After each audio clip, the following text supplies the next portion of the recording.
तो उत्तर प्रदेश के सभी नौजवान साथियों, नमस्कार। आपके लिए एक बहुत बहुत बड़ी खुशखबरी है। हमारे प्रदेश में पुलिस विभाग में एक के बाद एक बम्पर भर्तियां आ रही हैं और इसी सिलसिले में एक और जबरदस्त घोषणा हुई है। तो आइए आज योगी जी द्वारा घोषित 81,000 से ज्यादा नई भर्तियों की पूरी जानकारी को समझते हैं। हाँ, आपने बिल्कुल सही सुना। 81,000 से भी ज्यादा। और ये कोई हवाई बात नहीं है। वित्तीय वर्ष 2026-27 के लिए यूपी पुलिस में इतने पदों पर भर्ती की ऑफिशियल तैयारी शुरू हो चुकी है। ये उन सभी युवाओं के लिए एक सुनहरा मौका है जो वर्दी पहनने का सपना देख रहे हैं। और हाँ, मैं फिर से बता दूं, ये कोई अफवाह या गेस वर्क नहीं है। ये सरकार की तरफ से बिल्कुल ऑफिशियल अनाउंसमेंट है। मुख्यमंत्री ऑफिस के ट्विटर हैंडल से लेकर हर बड़े अखबार ने इस बात को कंफर्म किया है। साफ है कि सरकार इस भर्ती को लेकर बहुत सीरियस है और ये प्रदेश के इतिहास की सबसे बड़ी भर्तियों में से एक होने वाली है। तो चलिए अब जरा इन 81,000 भर्तियों का पोस्टमार्टम करते हैं। देखते हैं कि इसमें आपके लिए क्या-क्या मौके छिपे हैं और कौन सा अवसर आपके लिए सबसे बेस्ट हो सकता है। अब जरा इस ब्रेकडाउन को देखिए, ये बहुत इंपॉर्टेंट है।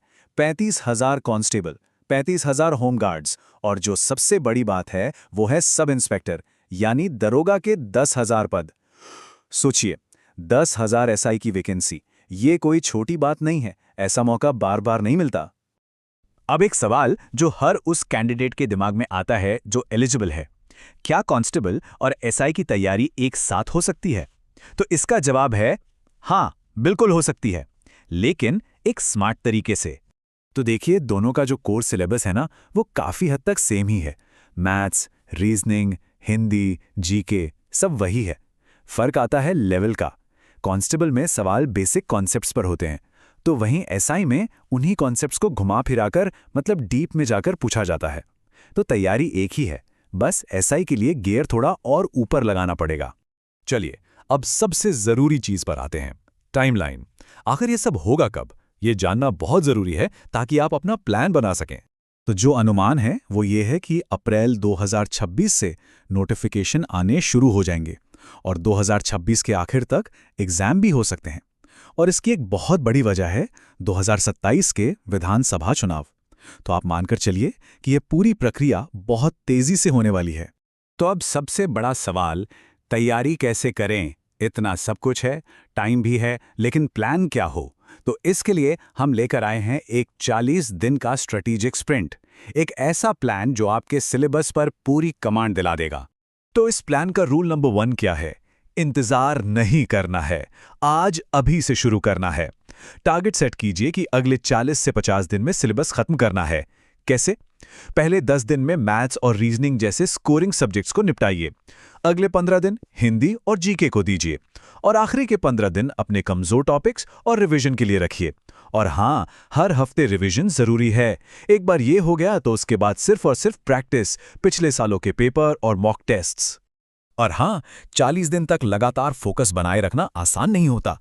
इसके लिए आप एक बहुत अच्छी टेक्निक यूज कर सकते हैं, पोमोडोरो।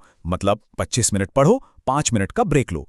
इससे दिमाग फ्रेश रहता है और आप लंबे समय तक पढ़ पाते हैं बिना थके। एक बात गांठ बांध लीजिए, मॉक टेस्ट सिर्फ स्कोर कार्ड नहीं होते, वो आपकी स्ट्रैटेजी का एक्सरे होते हैं। वो बताते हैं कि आपकी तैयारी में कहां कमी है और उसे कैसे सुधारना है। तो मॉक टेस्ट को एनालाइज कैसे करें? इसका एक सिंपल सा लूप है। पहला, रेगुलर मॉक टेस्ट दो। दूसरा, अपनी कमजोरियां पकड़ो, कौन सा सब्जेक्ट या टॉपिक परेशान कर रहा है। तीसरा, एक एरर लॉग बनाओ, जो भी सवाल गलत हुआ उसे एक जगह लिखो। हर हफ्ते इस लॉग को देखो, आपको एक पैटर्न दिखेगा कि आप एक ही तरह की गलती बार बार तो नहीं कर रहे। जिस कॉन्सेप्ट में बार बार गलती हो उसे जड़ से सीखो। याद रखो, हर गलती एक इंप्रूवमेंट का मौका है।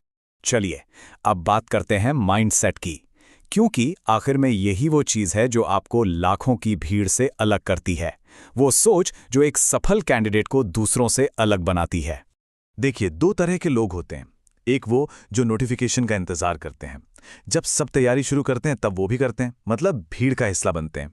और दूसरे होते हैं प्रोएक्टिव लोग, जो आज से शुरू करते हैं, सिलेबस जल्दी खत्म करते हैं और फिर रिवीजन और प्रैक्टिस से अपनी तैयारी को धार देते हैं। अब आपको तय करना है कि आपको इंतजार करने वालों में रहना है या मैदान मारने वालों में। एक बात हमेशा याद रखिएगा, जब तक ज्यादातर लोग तैयारी शुरू करने का सोचते हैं ना, तब तक जो सीरियस एस्पिरेंट्स होते हैं वो सिलेबस 3-4 बार खत्म कर चुके होते हैं। यही वो फासला है जो सिलेक्शन और रिजेक्शन के बीच होता है।